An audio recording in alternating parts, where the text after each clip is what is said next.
Okay, I got sidetracked in the last one. This one's about money too.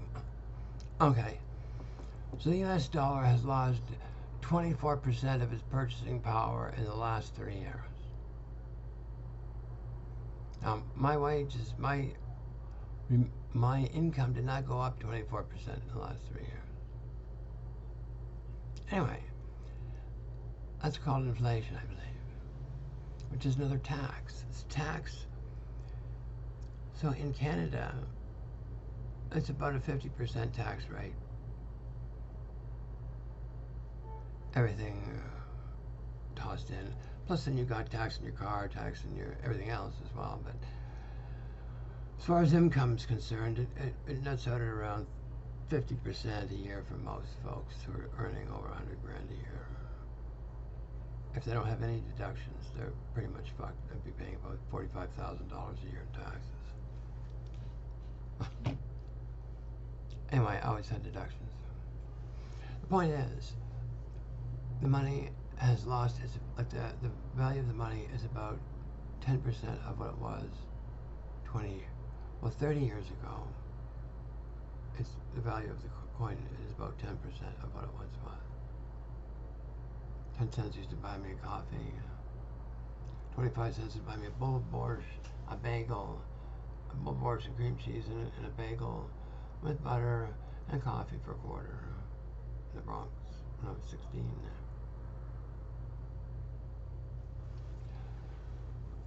I'm 74 now.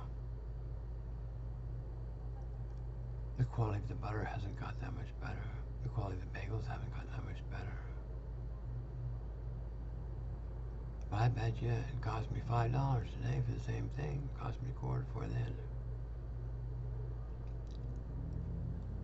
It's the value of the currency has gone downhill.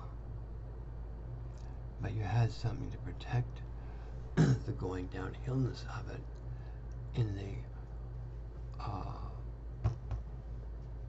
most favored currency status, whatever that's called, the reserve currency status of the world was using you for that purpose. So that added to the value, the substance of the currency. It didn't add to the reality of the currency, just the substance of the convenience of its use. The reality had been removed from the currency since 1969, really. 72, they agreed to it, apparently. But by 1969, there was a meeting in Japan where the group of 7 got together and they admitted they were printing a little more money. They had gold reserves to back it up. And, oh God, so what are we going to do about this? So they decided a mathematical formula. It's called the new math, the financial new math of planet Earth. It's where, so what we're going to do is we're going to let each of those currencies kind of float against each other's, and we'll determine value that way.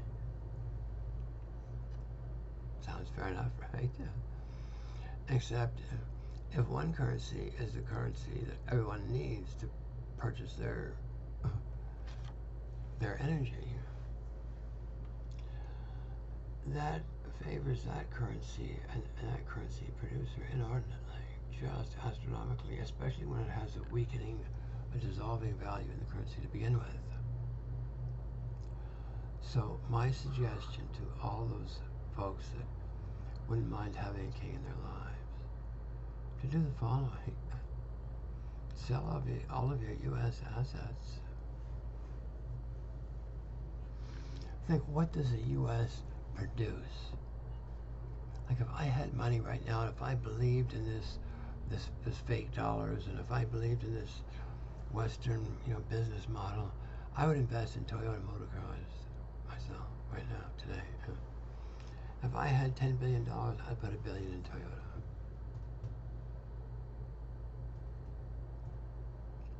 And I'd put $5 billion of it into gold and silver.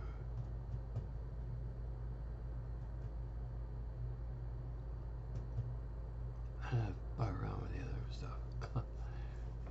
Maybe develop Palestine.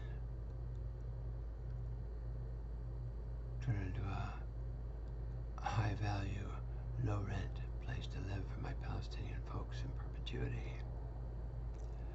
I think I'd like to do that. Anyway, that's pipe dreaming. Money is a matter of opinion. Even gold and silver is more or less a matter of opinion when you go to trade it in for liquid currency. But I bet you I can go right now today and spend a gram of gold in downtown Toronto. I have no problem whatsoever. I'll go to a restaurant, chip off a little chunk of gold and say, "You take this for a meal."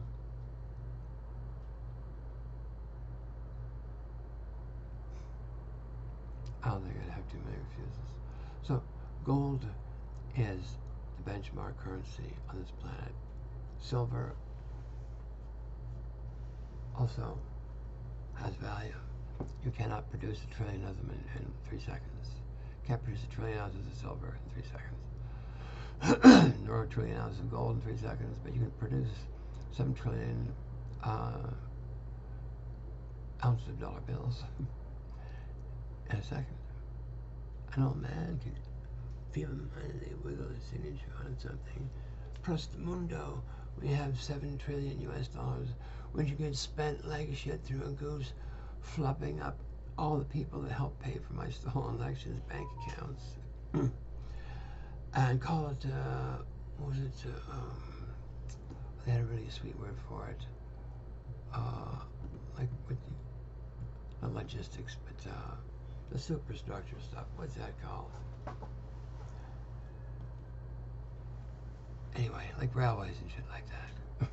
That's what it's supposed to be for, but what it went to instead was, well, 7 billion went to Pete Buttigieg's 7 electrical gas stations. Pete Buttigieg, the smart thing for Pete Buttigieg to do would have been to call the Chinese and ask them to quote, "I'm building them, how many of these substations can you build me for $7 billion? Instead, what he did is he gave contracts out to all his friends. And the mooch got stuck in the ass again. This is the problem with your money.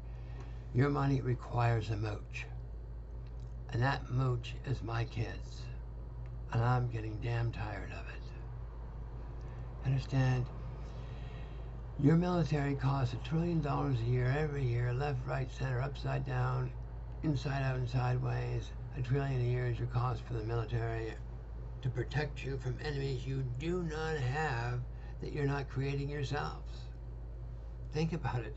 You have a mentally retarded executive group that is on the payroll of all these weapons manufacturers. And they love war. They make money with war. They can't see another way to make money. They're not creative enough. They've gotten fat and so lazy that they can't even imagine any other way to profit other than war. And they're trying to sell that to my whole world. I object. Do you really mind all